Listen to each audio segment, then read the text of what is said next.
Discuss करेंगे क्या कहते हैं मॉडल स्पेसिफिकेशन एरर के कंसीक्वेंसेस के बारे में। तो सबसे पहले हम देखेंगे कि मॉडल स्पेसिफिकेशन का मतलब क्या है। तो मॉडल स्पेसिफिकेशन का मतलब मॉडल स्पेसिफिकेशन एरर का मतलब ये है, मतलब मॉडल स्पेसिफिकेशन एरर तब अकर होता है जब हमारा रिग्रेशन मॉडल जो है वो करेक्टली स्पेसिफाइड नहीं होता, करेक्टली फॉर्मुलेटेड नहीं होता। ठीक है, क्योंकि क्या कहते हैं ये तब होता है जब हमको एक बहुत ही ज़्यादा इम्पोर्टेंट वेरिएबल जो है, जो हमारे मॉडल का पार्ट होना चाहिए था, उसको हम ओमिट कर देते हैं, लीव कर देते हैं, या अगर हम क्या कहते हैं कोई ऐसा अननेसेसरी वेरिएबल ऐड कर देते हैं जो कि क्या कहते हैं हमारे मॉडल में ऐड नहीं होना चाहिए था। तो जब हम अपने मॉडल को करेक्टली फॉर्मुलेट नहीं कर पाते, तो उससे जी हमारे मॉडल में स्पेसिफिकेशन एरर अकर हो जाते हैं। तो मॉडल स्पेसिफिकेशन एरर की दो टाइप्स होती हैं, एक है जी अंडर फिटिंग और दूसरी है जी ओवर फिटिंग। अब अंडर फिटिंग वाला स्पेसिफिकेशन एरर तब अकर होता है जब हम अपने मॉडल में अपने जो बहुत ही ज़्यादा इम्पोर्टेंट वेरिएबल्स होते हैं उनको लीव कर देते हैं। ठीक है, हम ये तब होता है जब हम इम्पोर्टेंट वेरिएबल्स को अपने मॉडल में ऐड नहीं करते, तो मतलब ओमिट कर देते हैं रेलिवेंट वेरिएबल्स को, तो जिसकी वजह से हमारी मॉडल जो है वो मॉडल में जो है वो अंडर फिट हो जाता है। ठीक है, और over fitting of the model कब होती है कि जब हम किसी अननेसेसरी वेरिएबल को जो आपके मॉडल से बिल्कुल भी रिलेट नहीं करता, इररेलेवेंट वेरिएबल को अपने मॉडल में ऐड कर लेते हैं। ठीक है, तो ये है जी स्पेसिफिकेशन एरर क्या होता है और स्पेसिफिकेशन एरर्स की दो टाइप्स। अब हम देखेंगे कि क्या कहते हैं कि ये जो specifically two types of specification errors हैं, under fitting of the model and over fitting of the model, इसके क्या कंसिक्वेंसेस होते हैं। ठीक है, तो सबसे पहले हम देखेंगे कि क्या कहते हैं हम सपोज कर रहे हैं कि हमारा ट्रू मॉडल है। ठीक है, हमारा ट्रू मॉडल ये है जो हमारे वेरिएबल्स के दरमियान रिलेशनशिप्स को जो है वो रिप्रेजेंट कर रहा है करेक्टली। तो ये जी हमारा ट्रू मॉडल है जो शो कर रहा है कि हमारा डिपेंडेंट वेरिएबल y है। ठीक है, हमारा डिपेंडेंट वेरिएबल y जो है वो दो एक्सप्लेनेटरी वेरिएबल्स या इंडिपेंडेंट वेरिएबल्स पर डिपेंड करता है, x2 पे और x3 पे। अब कुछ यूं है कि लैक ऑफ इंफॉर्मेशन की वजह से या इनकरेक्ट एडजस्टमेंट की वजह से हमने क्या कहते हैं एक ऐसा मॉडल जो है वो हमने मॉडल एस्टिमेट की है जिसमें हमने x3 को जो है वो ओमिट कर दिया है। ठीक है, हमने एक ऐसा मॉडल एस्टिमेट कर लिया जिसमें x3 ओमिट हो गया, और हमारा एस्टिमेटेड मॉडल जी हमने जो मॉडल एस्टिमेट किया है वो ये वाला मॉडल है। अब इस मॉडल में ये मॉडल इनकरेक्ट मॉडल है क्योंकि ये ट्रू मॉडल को रिप्रेजेंट नहीं कर रहा है, इसमें हमने x3 को ओमिट कर दिया, तो जिसकी वजह से ये एक अंडर फिटेड मॉडल बन गया क्योंकि इसमें से हमने एक रेलिवेंट वेरिएबल को एक्सक्लूड कर लिया। ठीक है, अब सबसे पहला और most important consequence of omitting या ओमिशन का ये होता है कि क्या कहते हैं कि जब हम अपने ट्रू मॉडल जो हमारा ट्रू मॉडल था, अगर हम हमारे ट्रू मॉडल में जो वेरिएबल्स ऐड थे, अगर हम वो सारे वेरिएबल्स अपने एस्टिमेटेड मॉडल में या जो मॉडल हम एस्टिमेट कर रहे हैं उसमें ऐड नहीं करते, कोई वेरिएबल ओमिट हो जाता है, तो उस मिसिंग वेरिएबल का जो इफेक्ट होता है वो ओमिट नहीं होता, वो डिसअपेयर नहीं होता। ठीक है, तो जी उसका इफेक्ट जो है जो हमारा मिसिंग मिसिंग वेरिएबल होता है उसका इफेक्ट डिसअपेयर नहीं होता, बल्कि वो जो हमारा मिसिंग वेरिएबल जो होता है वो हमारी एरर टर्म के अंदर जो है वो अब्जॉर्ब हो जाता है। ठीक है, किसमें अब्जॉर्ब हो जाता है? एरर टर्म के अंदर। अब जबकि क्या कहते हैं एरर टर्म जो होती है जो हमारे एस्टिमेटेड मॉडल की एरर टर्म होती है वो कॉम्बिनेशन बन जाता है हमारी ओरिजिनल एरर टर्म का, और उसमें अब जो हमारा ओमिटेड वेरिएबल होता है, जो वेरिएबल हमने ओमिट कर दिया होता है वो भी हमारी एरर टर्म में ऐड हो जाता है। ठीक है, तो जिसकी वजह से क्या कहते हैं ये वाली सिचुएशन जो है, इस सिचुएशन की वजह से जो है कि अब हमारी एरर टर्म में जो है वो एक ओमिटेड एक्सप्लेनेटरी वेरिएबल ऐड हो गया है, तो जिसकी वजह से हमारी एरर टर्म और हमारे जो एक्सप्लेनेटरी वेरिएबल्स हैं वो कोरिलेटेड हो जाते हैं।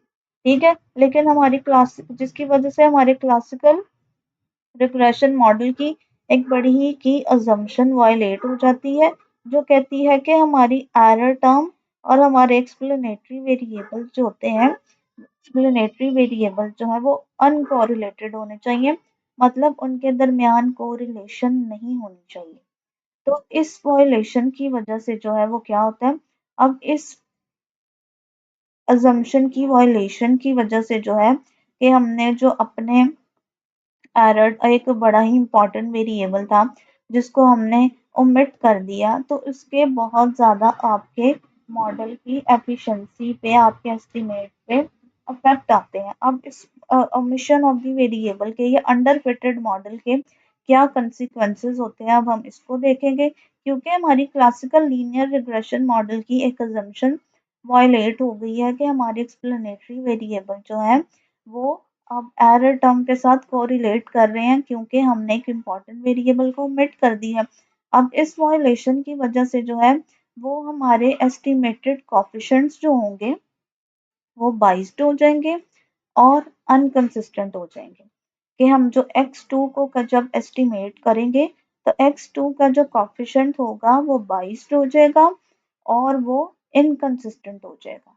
ठीक है, कि अब हमारी जो एक्सपेक्टेड वैल्यू होगी एस्टिमेटेड कोफिशिएंट की वो ट्रू पैरामीटर के इक्वल नहीं रहेगी। ठीक है, कि estimated value estimated expected value of estimated coefficient जो है वो अब ट्रू पैरामीटर के इक्वल नहीं रहेगी, जिसको यहाँ पे हमने इस एक्सप्रेशन के थ्रू जो है वो रिप्रेजेंट किया है। अब बेसिकली ये इक्वेशन शो कर रही है सोर्स ऑफ बाइस को, कि बाइस्डनेस जो है आपके मॉडल में कहाँ से आ रही है। एस्टिमेटेड कोफिशिएंट जो है वो डिपेंड कर रहा है, सिर्फ जो है वो ट्रू इफेक्ट ऑफ x2 पर ही डिपेंड नहीं कर रहा बल्कि वो डिपेंड करता है ओमिटेड वेरिएबल x3 पर भी। ठीक है।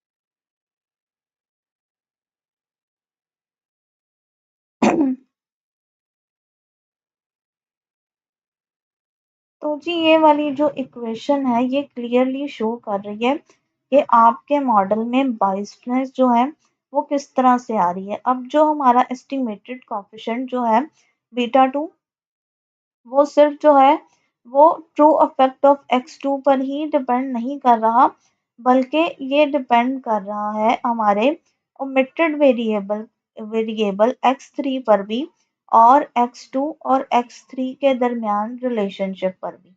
अब यहाँ पे जो हमारा ये वाली जो हमारी टर्म है, ये टर्म मेजर कर रही है कि x2 जो है x3 जो है वो x2 से कितना स्ट्रांगली रिलेटेड है। ठीक है, अगर x3 का जो है जो हमारा जो ओमिटेड वेरिएबल है, अगर उसका y पे हमारे इंडिपेंडेंट वेरिएबल पर बहुत ही ज़्यादा सिग्निफिकेंट इम्पैक्ट है, तो वो x2 के साथ कोरिलेटेड है। ठीक है, तो उस कोरिलेशन की वजह से जो हमारे एस्टिमेटेड कोफिशिएंट्स होंगे वो सीरियसली बाइस्ड हो जाएंगे। ठीक है, और ये बाइस्डनेस जो आपके मॉडल मॉडल में क्रिएट होगी वो जो है वो अंडर फिटिंग की वजह से, वो सैंपल साइज इंक्रीज करने की वजह से खत्म नहीं होगी। कि अगर हम अपने सैंपल साइज को इंक्रीज कर दें तो ये बाइस्डनेस खत्म नहीं होगी, जिसकी वजह से हमारे एस्टिमेटर्स जो होंगे वो इनकंसिस्टेंट हो जाएंगे। ठीक है, अब इसको हम एक एग्जांपल से समझ लेते हैं कि सपोज कंसिडर करें जी, यहाँ पे y देखें, y हमें रिप्रेजेंट कर रहा है, हम सपोज करते हैं y रिप्रेजेंट कर रहा है वेजिस को, x2 रिप्रेजेंट कर रहा है जी एजुकेशन को, और x3 रिप्रेजेंट कर रहा है जी एबिलिटी को। अगर हम अपने मॉडल में से एबिलिटी को ओमिट कर दें, ठीक है, तो फिर एजुकेशन ही जो है वो एबिलिटी के इफेक्ट को जो है वो कैप्चर करेगा। और एज अ रिजल्ट क्या होगा, एज अ रिजल्ट के तौर पे जो है वो एजुकेशन के कॉफिशेंट का जो अफेक्ट होगा, एजुकेशन का कॉफिशेंट होगा वो ओवर स्टेटेड हो जाएगा। ठीक है, इसका मतलब ये है कि वो एजुकेशन को ज़्यादा इम्पोर्टेंट शो करेगा, जबकि एक्चुअली में जो है वो एबिलिटी का भी बहुत ज़्यादा सिग्निफिकेंट रोल था। तो इस केस में जो है वो बहुत ज़्यादा जो है वो आपके रिजल्ट जो है वो बाइस्ड भी हो जाएंगे और इनकंसिस्टेंट भी हो जाएंगे।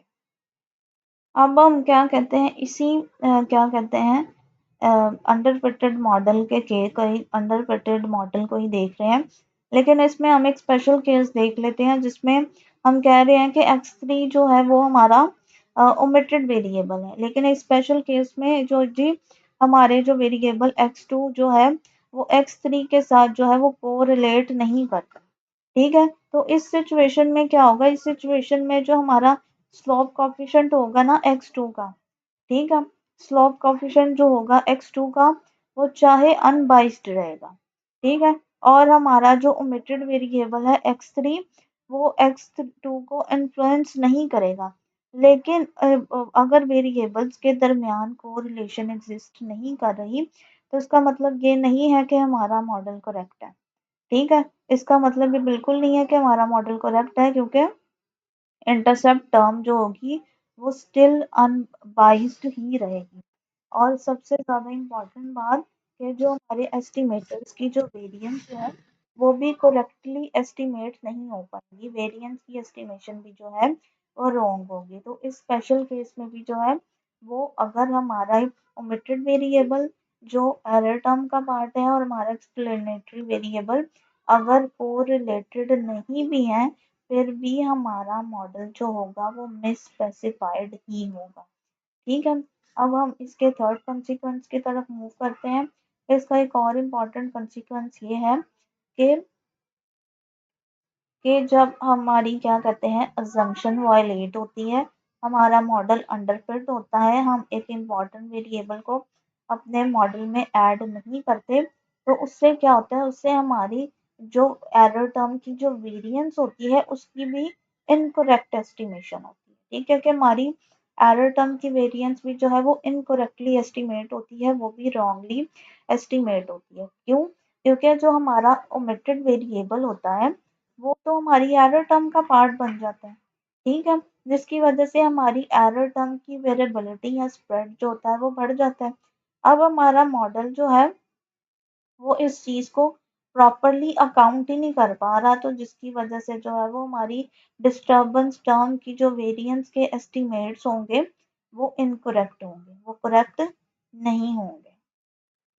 अब नेक्स्ट इसका कंसीक्वेंस क्या होगा, नेक्स्ट इसका कंसीक्वेंस ये होगा कि एक बड़ा ही इम्पोर्टेंट वेरिएबल को ओमिट करने का कंसीक्वेंस ये होगा कि इसका डायरेक्ट इफेक्ट ये आएगा कि हमारे ये जो हमारे एस्टिमेटेड कॉफिशिएंट्स होंगे उनकी वेरिएंस को भी डायरेक्टली जो है वो इफेक्ट करेगा। कि अगर हम अपना ट्रू मॉडल देखें तो ट्रू मॉडल की जो ट्रू वेरिएंस है उसमें एस्टिमेटर्स की जो वेरिएंस होती है वो डिपेंड करती है एक्सप्लेनेटरी वेरिएबल्स के दरमियान कोरिलेशन पर। ठीक है, कि एक्सप्लेनेटरी वेरिएबल्स के दरमियान कोरिलेशन पर जी ये डिपेंड कर रही है। लेकिन जब हमारा मॉडल ही इनकरेक्टली स्पेसिफाइड होगा तो ये रिलेशनशिप जो है वो इग्नोर हो जाएगा और हमारी वेरिएंस जो है वो इस तरह से कैलकुलेट होगी। ठीक है, तो अगर हम देखें तो हमारी ट्रू वेरिएंस का एक्सप्रेशन और हमारे इनकरेक्ट मॉडल की वेरिएंस का एक्सप्रेशन जो है वो इक्वल नहीं है। ठीक है, तो स्टैंडर्ड एरर्स जो हम ऑब्टेन करेंगे, जो हमें मिलेंगे क्या कहते हैं अपने इनकरेक्ट मॉडल से, तो वो भी बाइस्ड होंगे। अब क्योंकि वो बाइस्ड होंगे तो जिसकी वजह से इसके बहुत ज़्यादा मेजर कंसीक्वेंसेस आएंगे। क्या कंसीक्वेंसेस आएंगे अब वो हम देख। जब हमारे स्टैंडर्ड इनकरेक्ट मॉडल के स्टैंडर्ड एरर्स बाइस्ड हो जाएंगे तो इसका सबसे मेजर कंसीक्वेंस ये होगा कि हमारी हाइपोथेसिस टेस्टिंग जो होगी वो इनवैलिड हो जाएगी। ठीक है, क्योंकि जो हमारे टी टेस्ट हैं और कॉन्फिडेंस इंटरवल्स जो होते हैं वो हेविली डिपेंड कर रहे होते हैं हमारे स्टैंडर्ड एरर्स पे। तो वेरिएंस की एस्टिमेशन में अगर किसी भी तरह का कोई एरर आता है तो उसकी वजह से हमारे कंक्लूजन्स जो होते हैं वो मिसलीडिंग हो जाते हैं, ठीक है। तो जिसकी वजह से तो इस मिसलीडिंग कंक्लूजन्स की वजह से इनकरेक्ट कंक्लूजन इस तरह से क्रिएट हो सकते हैं कि एक ऐसा वेरिएबल जो कि स्टैटिस्टिकली सिग्निफिकेंट है लेकिन रिजल्ट शो करेंगे कि वो सिग्निफिकेंट नहीं है, ठीक है, और वो ट्रू रिलेशनशिप्स को भी डिटेक्ट नहीं कर पाएगा। तो इस तरह से जो है आपका ये आपके क्या कहते हैं एक रेलेवेंट वेरिएबल की ओमिशन जो है वो आपके स्टैटिस्टिकल इन्फ्रेंस को भी इफेक्ट करती है, आपकी हाइपोथेसिस टेस्टिंग को भी इनवैलिड बना देती है। अब रेलेवेंट वेरिएबल की ओमिशन की वजह से आपकी फोरकास्टिंग भी जो है वो बहुत ज़्यादा एडवर्सली अफेक्ट होती है, ठीक है, कि मॉडल ने जो है एक इम्पॉर्टेंट वेरिएबल ओमिट कर दिया है। अब क्योंकि वो ट्रू डिपेंडेंट वेरिएबल और इंडिपेंडेंट वेरिएबल के दरमियान ट्रू रिलेशनशिप को कैप्चर ही नहीं कर पाएगा, ठीक है। तो अब क्या कहते हैं इस मॉडल की बेस पे जो भी प्रोडिक्शंस की जाएंगी वो इनएक्यूरेट होंगी, वो अनरिलायबल होंगी, कि इस मॉडल की प्रोडिक्शन जो है वो पुअर प्रोडिक्शंस होंगी और इनएक्यूरेट होंगी और वो अनरिलायबल होंगी। अब आप लोगों की बुक में एक और इम्पॉर्टेंट कॉन्सेप्ट दिया गया है जी, बाइस वर्सेस या बाइस वेरिएंस ट्रेड ऑफ। जो हमारा अंडरफिटेड मॉडल होता है तो एक बहुत ही ज़्यादा रेलिवेंट वेरिएबल की जो ओमिशन होती है वो रिड्यूस कर देती है नंबर ऑफ पैरामीटर्स जो आपने एस्टिमेट करने होते हैं, ठीक है। तो जिसकी वजह से आपके एस्टिमेटर्स की जो वेरिएंस होती है वो कम हो जाती है, ठीक है। कि अंडर फिटेड मॉडल जो है वो उसके एस्टिमेट्स बाइस्ड हो जाते हैं और उसकी एस्टिमेटर्स की जो वेरिएंस होती है वो कम हो जाती है, ठीक है। तो जो वेरिएंस में जो रिडक्शन होती है उसके क्या नतीजा होता है, उसके कॉस्ट ये होती है कि वो आपके मॉडल में बाइस्डनेस को इंट्रोड्यूस करा देती है, जबकि एक जो करेक्टली स्पेसिफाइड मॉडल होता है वो सारे रेलेवेंट वेरिएबल उसमें ऐड होते हैं, इसकी वजह से वो अनबाइज्ड होता है, उसकी वेरिएंस हाई होती है। और क्योंकि उसमें वेरिएबल्स जो होते हैं हमारे एक्सप्लेनेटरी वेरिएबल्स होते हैं वो अगर हाईली कोरिलेटेड हो तो फिर हमारी वेरिएंस हाई होती है और हमारे एस्टिमेट्स जो होते हैं वो अनबाइज्ड होते हैं, ठीक है। तो ऐसा क्यों होता है, इसको हम इस रिलेशनशिप को जो है वो इस जो है वो हमने क्या कहते हैं इस तरह से जो है वो एक्सप्रेस करके यहाँ पे लिखा हुआ है। अब ये टर्म जो है यहाँ पे इस टर्म को जी हम वेरिएंस इन्फ्लेशन फैक्टर हम कहते हैं, क्योंकि ये टर्म जो है वो शो कर रही है x2 और x3 के दरमियान जी कोरिलेशन को, ठीक है। तो ये शो कर रही है कि अगर हम क्या कहते हैं तो ये जो वेरिएंस इन्फ्लेटिंग फैक्टर जो होता है ये शो करता है कि अगर एक ऐसा वेरिएबल जो ओमिटेड वेरिएबल था, जो रेलेवेंट वेरिएबल था, लेकिन हमने मॉडल में से उसको ओमिट कर दिया, लेकिन अगर हम उस ओमिटेड वेरिएबल को मॉडल में ऐड करें, ठीक है, अगर हम उस ओमिटेड वेरिएबल को जो है मॉडल में ऐड करें तो इससे जो है आपके एस्टिमेटर की वेरिएंस इंक्रीज हो जाएगी। तब इंक्रीज होगी जब वो दोनों हमारे जो वेरिएबल्स हैं ओमिटेड वेरिएबल जो हमने ऐड कर दिया और ऑलरेडी जो हमारे मॉडल में जो पहले जो एक्सप्लेनेटरी वेरिएबल था, अगर वो दोनों एक दूसरे के साथ हाईली कोरिलेटेड है। तो जब हम ओमिटेड वेरिएबल को अपने मॉडल में इंट्रोड्यूस करवा देंगे तो इससे हमारा मॉडल में जो बाइस्डनेस थी वो तो रिमूव हो जाएगी, लेकिन इसकी कॉस्ट हमें क्या पे करनी पड़ेगी, कि इसकी कॉस्ट ये होगी कि इससे जो है आपकी जो मॉडल की जो वेरिएंस जो है एस्टिमेट्स की जो वेरिएंस जो है वो इंक्रीज हो जाएगी, ठीक है।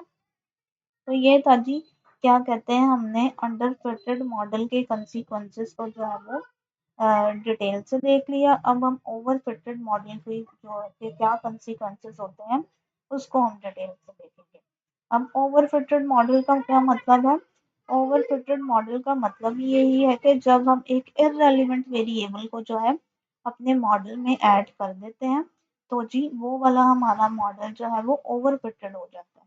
ठीक है कि अंडर फिटेड में हमने एक इम्पॉर्टेंट वेरिएबल को ओमिट कर दिया था, लेकिन इसमें जो है वो हमने एक ऐसा वेरिएबल ऐड कर दिया अपने ट्रू मॉडल में, जिसका एक ऐसा वेरिएबल ऐड कर दिया जिसका हमारे ट्रू मॉडल से बिल्कुल भी कोई ताल्लुक नहीं है। तो यहाँ पे जी हम स्टार्ट करते हैं जी, ये हमारा ट्रू मॉडल है जो वेरिएबल्स के दरमियान करेक्ट रिलेशनशिप को शो कर रहा है। ठीक है, ये मॉडल शो कर रहा है कि हमारा जो डिपेंडेंट वेरिएबल y जो है वो सिर्फ x2 पे डिपेंड करता है।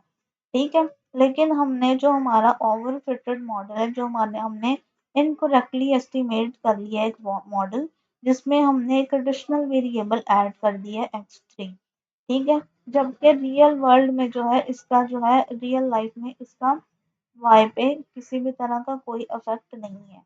तो ये वाला मॉडल जी हमने ऐड कर दिया और यहाँ पे x3 जो है वो इररेलेवेंट है। अब इसमें x3 इररेलेवेंट है। ठीक है, अब यहाँ पे जो है वो स्टिल यहाँ पे जो है वो स्पेसिफिकेशन एरर आ गया। ठीक है, क्योंकि आपने इररेलेवेंट वेरिएबल ऐड कर दिया।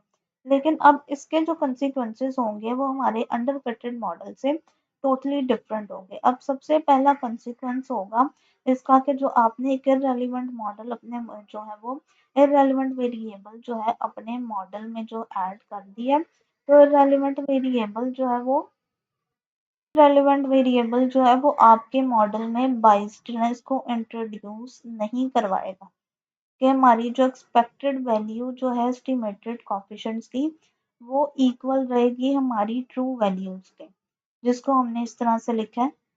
ठीक है, कि हमारी क्या कहते हैं और रिजल्ट्स क्या शो कर रहे हैं, रिजल्ट शो कर रहे हैं a coefficient of irrelevant variable x3, coefficient of irrelevant variable x3 जो है वो 0 है। ठीक है, is 0 on average, which is consistent with the fact that it has no effect on y। ठीक है, और एट द सेम टाइम अगर हम देखें तो हमारे जो मॉडल के जो कोफिशिएंट्स हैं, जो रेलेवेंट वेरिएबल्स के कोफिशिएंट है वो अनबाइस्ड ही रहेंगे। तो ये बेसिकली शो करता है अनबाइस्ड भी रहेंगे और कंसिस्टेंट भी शो रहेंगे। तो ये शो करता है कि अगर हम इवन हमने अपने मॉडल में एक इननेसेसरी वेरिएबल ऐड कर दिया, लेकिन हमारे जो एस्टिमेटर्स जो है वो ऑन एवरेज कंसिस्टेंट रहेंगे। ठीक है, इसका मतलब ये है कि जैसे जैसे सैंपल साइज इंक्रीज होगा, हमारे वे एस्टिमेट्स जो है वो ट्रू वैल्यू की तरफ कन्वर्ज करेंगे। तो सबसे पहला जी हम एडिशन जो इररेलेवेंट वेरिएबल का जो एडिशन होता है वो हमारे मॉडल की बाइस्डनेस को अफेक्ट नहीं करता। हमारे जो एस्टिमेट्स होते हैं वो अनबाइस्ड ही रहते हैं और वो कंसिस्टेंट ही रहते हैं। अब सेकंड कंसीक्वेंस इसका ये है कि क्या कहते हैं, second consequence is the specification of error term remain correct. ठीक है, कि एरर टर्म की जो वेरिएंस है वो करेक्ट ही रहती है। ठीक है, इसकी वजह से क्योंकि यहाँ पे हमारी एरर टर्म जो है वो करेक्ट क्यों रहेगी, वो इसलिए करेक्ट रहेगी क्योंकि हमारे मॉडल के जो रेलेवेंट वेरिएबल थे हमने वो ओमिट नहीं किए हैं। ठीक है, कि अब हमारी एरर टर्म जो है वो कोई भी ऐसा सिस्टमेटिक कंपोनेंट जो है वो होल्ड नहीं करती जो हमारे एक्सप्लेनेटरी वेरिएबल से रिलेटेड हो। तो इसकी वजह से क्या होगा कि हमारी क्लासिकल्स की जो अजम्पशन है कि हमारे रिग्रेसर जो है हमारे एक्सप्लेनेटरी वेरिएबल जो है वो हमारी एरर टर्म के साथ अनकोरिलेटेड होने चाहिए, वो अजम्पशन होल्ड कर रही है। इसका रिजल्ट ये आ रहा है कि हमारे जो एरर टर्म्स की जो वेरिएंस है वो करेक्ट रहेगी। एक इररेलेवेंट वेरिएबल के एडिशन की वजह से हमारी एरर टर्म की वेरिएंस पर किसी भी तरह का कोई इफेक्ट नहीं आएगा। अब क्योंकि यहाँ पे हमारी जो क्लासिकल लीनियर रिग्रेशन मॉडल की बेसिक अजम्पशन सेटिस्फाई हो रही है, तो यहाँ पे फिर हमारी जो हाइपोथेसिस टेस्टिंग होगी वो भी वैलिड रहेगी, क्योंकि हमारे जो स्टैंडर्ड एरर्स की जो एस्टिमेशन है वो भी करेक्ट हो रही है। अब स्टैंडर्ड एरर्स करेक्टली एस्टिमेट हो रहे हैं तो हमारी टी टेस्ट और एफ टेस्ट भी जो है, जिन्हें हम हाइपोथेसिस को टेस्ट करने के लिए कोफिशिएंट को की जो सिग्निफिकेंस को टेस्ट करने के लिए यूज कर रहे हैं तो वो भी रिलायबल रहेंगे। ठीक है, तो ये वाली चीज जो है ये एक इम्पॉर्टेंट डिस्टिंक्शन डिस्टिंक्शन क्रिएट करती है एक अंडर फिटेड मॉडल और एक ओवर फिटेड मॉडल के केस में। ये अंडर फिटेड मॉडल के केस में हमारे हाइपोथेसिस टेस्टिंग जो थी वो इनवैलिड हो चुकी थी, लेकिन ओवर फिटिंग मॉडल के केस में हमारे हाइपोथेसिस टेस्टिंग जो है वो स्टिल रिलायबल रहेगी, वैलिड रहेगी। लेकिन यहाँ पे जो हमारी ओवर फिटेड मॉडल के केस में जो मेन प्रॉब्लम आएगी वो आएगी इनएफिशिएंसी की प्रॉब्लम। ठीक है, क्योंकि इस केस में हमारे जो एस्टिमेटर्स जो हैं वो बाइस्ड भी हैं, ठीक है, वो कंसिस्टेंट भी हैं, लेकिन वो प्रिसाइज एस्टिमेटर्स नहीं है। They are not the most precise estimators. वो क्यों ऐसा हो रहा है, वो प्रिसाइज क्यों नहीं है? क्योंकि एक इररेलेवेंट वेरिएबल के एडिशन की वजह से जो है वो आपके एस्टिमेटेड कोफिशिएंट्स की जो वेरिएंस है वो इंक्रीज हो जाएगी, और इन वेरिएंस के इंक्रीज होने की वजह से वो लेस सफिशिएंट हो जाएंगे। अब यहाँ पे आप इस एक्सप्रेशन से भी देख सकते हो कि ओवरफिटेड मॉडल की जो वेरिएंस का जो है वो वेरिएंस के एस्टिमेटर की वेरिएंस का जो है वो हमने यहाँ पे एक्सप्रेशन लिखा हुआ है। तो जी ये हमारी वेरिएंस है जी ओवरफिटेड मॉडल के केस में, और ये जी हमारी वेरिएंस है ट्रू मॉडल की वेरिएंस। तो ये एक्सप्रेशन बेसिकली शो कर रहा है कि वेरिएंस एस्टिमेटर की वेरिएंस जो है वो ओवरफिटेड मॉडल के केस में जो है वो हमेशा ज़्यादा होती है हमारे ट्रू मॉडल की वेरिएंस के केस में, क्योंकि जो हमारी टर्म जो है वो डिनोमिनेटर में जो टर्म है वो कम होती है, इक्वल इक्वल टू वन होती है या लेस देन वन होती है, तो जिसकी वजह से हमारा जो पूरा एक्सप्रेशन जो है वो ग्रेटर देन वन हो जाता है या इक्वल टू वन हो जाता है। तो बेसिकली ये रिजल्ट जो है वो क्लियरली शो करते हैं कि जब हमारे मॉडल में जो है वो एक इररेलेवेंट वेरिएबल जो है वो ऐड हो जाता है तो वो हमारे एस्टिमेटर्स की वेरिएंस को जो है वो बढ़ा देता है। अब इसके बिहाइंड इंट्यूशन क्या है कि मॉडल जो है वो एडिशनल पैरामीटर को भी एस्टिमेट करने की ट्राई कर रहा है, ठीक है, और वो ऐसा पैरामीटर है जो कि वाई हमारे इंडिपेंडेंट वेरिएबल को बिल्कुल भी एक्सप्लेन नहीं करता, बिल्कुल भी उससे रिलेटेड नहीं है। तो ये बेसिकली आपकी एस्टिमेशन के प्रोसेस की प्रिसिशन को कम करता है और आपके जो है क्या कहते हैं मॉडल में नॉइस क्रिएट करता है। तो इवन आपके एस्टिमेट जो है वो ऑन एवरेज करेक्ट एस्टिमेट हो रहे हैं, ठीक है। तो क्या कहते हैं लेकिन आपके मॉडल की जो प्रिसिशन है वो कम हो जाती है, ठीक है, मतलब आपके जो एस्टिमेट्स हैं वो प्रैक्टिकल पर्पस के लिए लेस रिलायबल हो जाते हैं, ठीक है। तो इंक्रीज्ड वेरिएंस की वजह से जो है आपके मॉडल की रिलायबिलिटी जो है वो कम हो जाती है।